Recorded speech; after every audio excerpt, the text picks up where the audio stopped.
The city square was alive with noise and movement. Street musicians played lively tunes while vendors shouted about fresh food and handmade crafts. Tourists moved through the crowd with cameras, and children ran between stalls laughing. In the middle of it all, Lena Carter walked quietly, carrying a small bag and trying to navigate through the busy afternoon. As she passed a row of food stands, something caught her attention. A little girl, no older than 6, stood near the edge of the crowd. Her small hand was tightly gripped by a tall man wearing a dark jacket and a baseball cap pulled low over his face. At first glance it looked normal, but Lena noticed something strange. The girl's eyes were wide with fear, and she kept looking around as if searching for someone. Then the girl whispered, almost silently, "Help!" Lena's heart skipped. The man started pulling the child deeper into the crowd, moving quickly toward a side street. No one else seemed to notice. Without thinking, Lena rushed forward. "Hey! Let her go!" she shouted, grabbing the man's arm. The man turned sharply, his face hard with anger. "Mind your business," he growled, trying to shake her off. But Lena refused to release her grip. The little girl clung to Lena's coat, trembling. The sudden commotion drew attention. People began stopping, watching. Someone shouted for security. The man tried to push through the crowd, but guards were already running toward them. Then the atmosphere changed.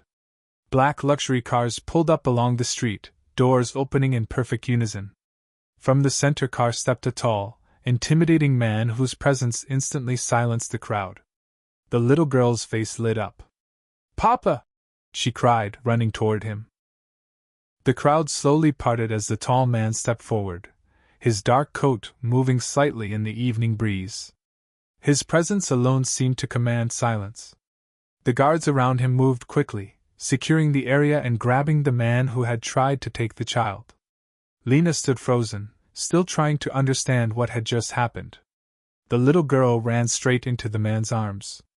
He immediately knelt down and held her tightly, his normally cold expression softening for just a moment. "Are you hurt?" he asked quietly. The girl shook her head and pointed back at Lena. "She saved me." His sharp eyes lifted and locked onto Lena.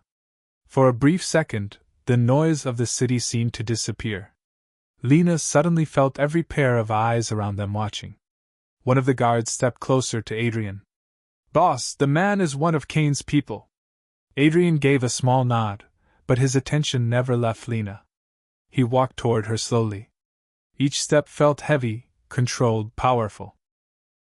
Lena had no idea who he was, but something about him made the air feel tense. When he stopped in front of her, he studied her face carefully, as if trying to understand why a stranger would risk herself for a child she didn't know. "You interfered," he said calmly. Lena crossed her arms slightly, still nervous but refusing to look away. "He was kidnapping a little girl. Someone had to." For a moment, Adrian said nothing. Then he leaned slightly closer and spoke in a low voice. "Stay." Before Lena could respond, one of the guards gently gestured toward the waiting cars, as if her answer had already been decided. Lena hesitated as the guards led her toward the line of black cars waiting along the street. Everything had happened so quickly that her mind struggled to keep up. She glanced back at the busy square, wondering if she should simply walk away. But the little girl suddenly ran back to her and grabbed her hand. "Please come with us," the girl said softly. Lena looked down at her. The fear from earlier was gone, replaced by hopeful eyes. Before she could answer, the tall man stepped closer again. Up close, his presence felt even more powerful. People around them avoided eye contact, whispering quietly among themselves. Lena began to realize that this man wasn't just an ordinary father. They arrived at a large black car, and one of the guards opened the door. The little girl climbed inside first, and quickly pulled Lena with her. "Sit with me," she said happily. Lena awkwardly sat beside her while the door closed. A moment later, the man entered the car as well, taking the seat across from them. The car began moving smoothly through the streets. For a few seconds, no one spoke. Then the girl looked proudly at Lena. My name is Mila. Lena, she replied gently. Mila smiled and turned toward her father. Papa, she's the one who saved me. The man studied Lena again, his expression calm but intense. I'm Adrian, he said simply. The name meant nothing to Lena at first, but the reaction of the guards in the front seat told another story. Adrian leaned back slightly, still watching her. You acted without fear, he said. Most people would have walked away. The car moved smoothly through the city streets, leaving the noise of the crowded square behind. Lena sat quietly, still trying to process everything that had happened. The soft hum of the engine filled the silence while Mila happily held her hand, as if they had known each other for years. Adrian sat across from them, his posture relaxed but his eyes sharp and observant. He studied Lena carefully, as if trying to understand what kind of person would step into danger without hesitation. You didn't know who that man was, Adrian said calmly. Lena shook her head. No. I just knew the girl was scared. Mila smiled proudly and leaned against Lena's arm. She's brave, Papa. Adrian didn't immediately respond. Instead, he glanced out the window as the car passed through tall iron gates. Lena looked outside and realized they had arrived at a massive estate surrounded by high walls and security cameras. Guards opened the gates quickly as the car entered the long driveway. Lena's eyes widened slightly. The mansion ahead looked more like a private palace than a house. The car stopped near the front entrance, where several staff members were already waiting. As the doors opened, Mila quickly jumped out and pulled Lena along with excitement. Come inside, she insisted. Lena hesitated for a moment on the steps, unsure if she should really follow. Adrian stepped out of the car behind them and walked up the stairs slowly. When he reached Lena, he paused beside her. You helped my daughter, he said quietly. Then he looked toward the open doors of the mansion. You are a guest here tonight. Lena stepped inside the mansion, her eyes quietly taking in the surroundings. The interior was even more impressive than the outside. Tall ceilings stretched above them, crystal chandeliers glowed softly, and polished marble floors reflected the warm lights of the hall. Everything looked elegant, expensive, and carefully maintained. But despite the beauty, the place felt strangely quiet. Mila still held Lena's hand tightly as they walked through the grand hallway. This is my home, she said proudly. It's big, but it's lonely sometimes. Lena looked down at her with a gentle smile.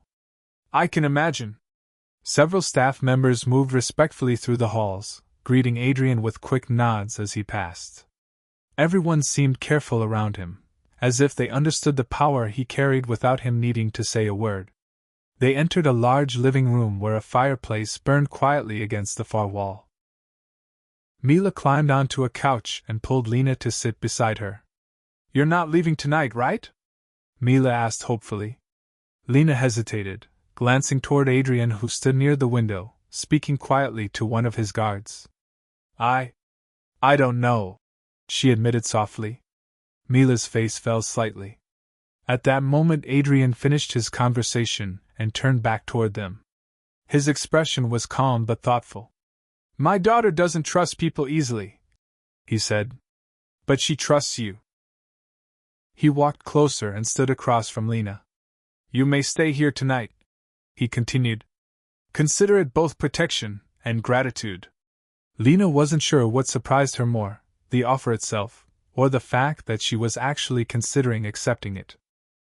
The evening settled quietly over the mansion as the lights outside flickered on across the large gardens.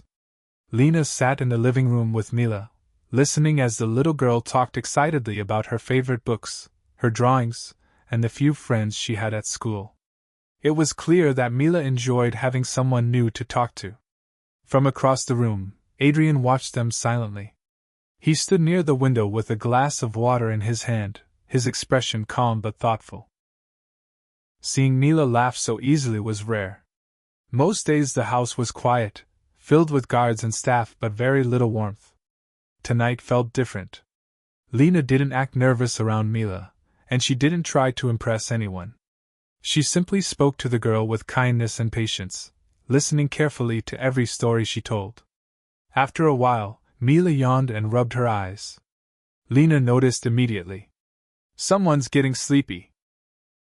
"I'm not," Mila protested softly, though another yawn followed right after. Adrian walked over and gently lifted his daughter from the couch. Mila wrapped her arms around his neck, still half awake. Before leaving the room, she looked back at Lena. "Don't leave tomorrow."